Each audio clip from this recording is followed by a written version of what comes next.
Diba? Eternal. Forever. Diba? Diba? Lagi natin sinasabi, walang forever. Tanong nga natin, sino dito naniniwala doon sa walang forever? Taas kamay. Kaya hindi kayo kasali dito eh. Ayan. Mayor, si Mayor. Si Ormi. Sir Norman, ako, wala pang hiwalay sa mga kinakasal ko. Pag ako nagkasal, forever talaga. Ayan ha? Kaya lahat na nandito, 110, lahat, forever to. Okay? Ngayon po, ang una mong susuot, yung lalaki. Okay? Yung lalaki po, isusuot ko ng lalaki sa babae yung singsing. Ngayon, ang request ko lang po, kapag sinabi kong sabihin niyo yung pangalan ng inyong magiging asawa, gamitin niyo po yung ano nyo. Gamitin niyo po yung term of endearment sa kanila yung lambing nyo. Okay?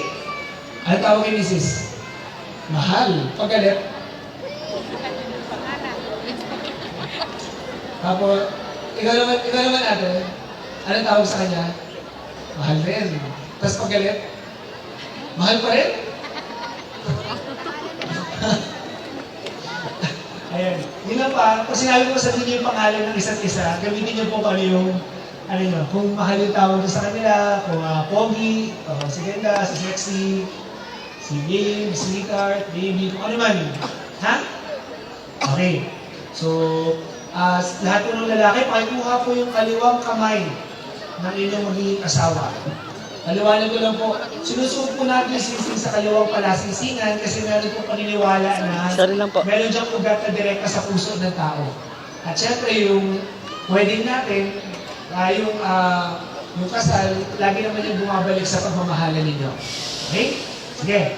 Pakikuha naman po, hawak na ba natin yung kaliwang kamay? Okay, sundan niyo po ako. Pakisabi yung pangalan ng inyong magiging asawa.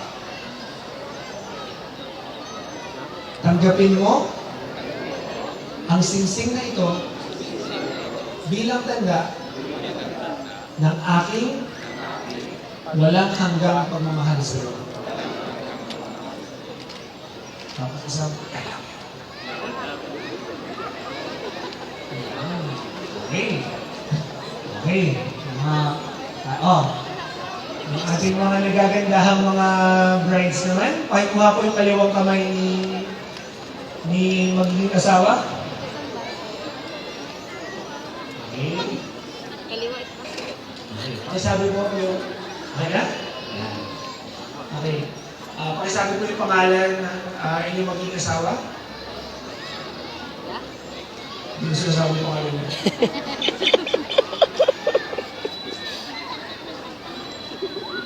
Tanggapin mo ang singsing na ito bilang tanda ng aking walang hanggang pagmamahal sa iyo.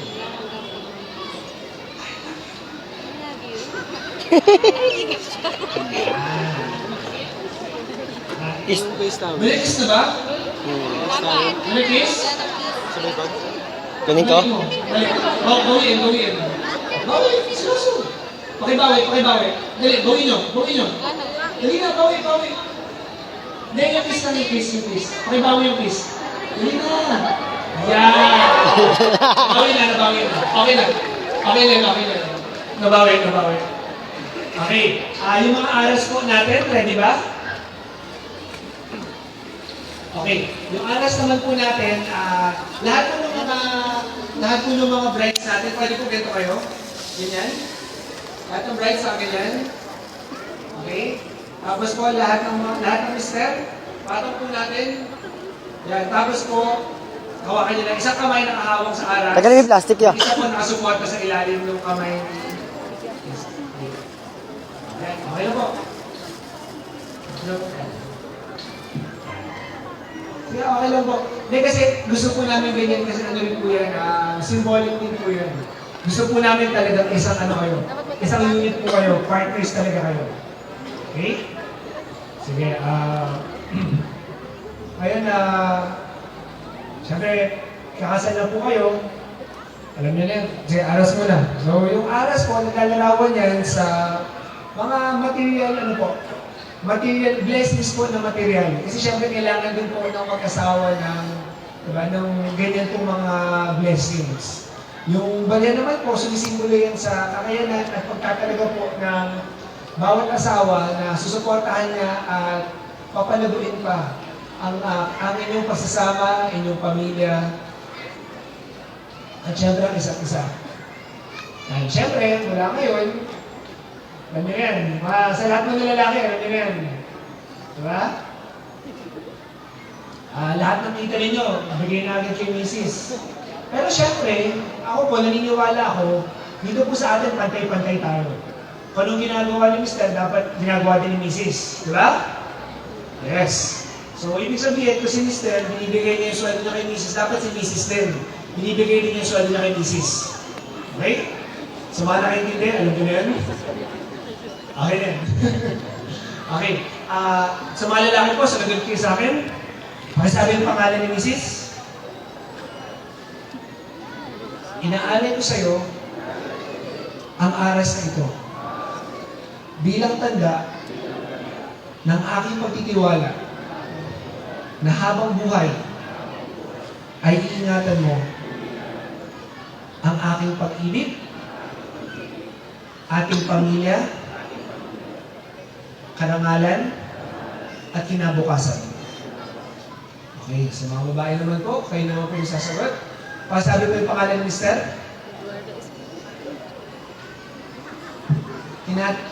Tinatanggap ko at asahan mo na pangangalagaan ko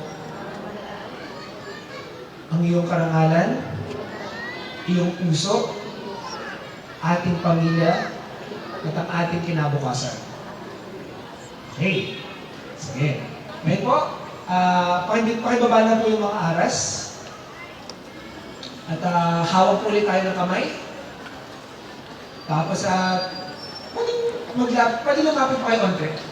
Lapit-lapit konti sa isa't isa. Iyan. Pero wala pa, ha? Wala pa. Wala pa, ha? Okay. Ngayon, sa mga lalaki po, sundan niyo ako. Tingnan mo na kayo. Sa akin pinakatingin eh. Tingin kayo sa asawa ninyo. Yan, yung medyo malagkit. Malapit din tayo matapos eh. Yan. Sa mga lalaki po, sunod kayo sa akin. Tapusin ko lang. Ako si... Pangalan niyo po? Sa bisa ng kasal ay tinatanggap kita bilang aking asawa. Tapusin ko lang to, ma'am. Nilulupa na magiging tapat sa iyo sa hirap at ginhawa, sa kalusugan at sakit. Ako ay nangangako na hindi kita pagtataksilan. Ba't yung mga tumawa? Tapusin ko lang. Ayun lang po dito. Ulit. At ako ay nanunumpa na hindi kita pagtataksilan. Taho pa rin. Last. At ako ay nangangako na hindi kita pagtataksilan Lang, ma'am. sa hirap at ginhawa, Pwede mamaya. sa kalusugan at sakit. Ako ay nangangako na mamahalin kita, aarugain, at igagalang sa lahat ng sandali ng aking buhay. Mahal na mahal kita. Okay? Sa mga, ano naman po? Okay na po. Sa ating mga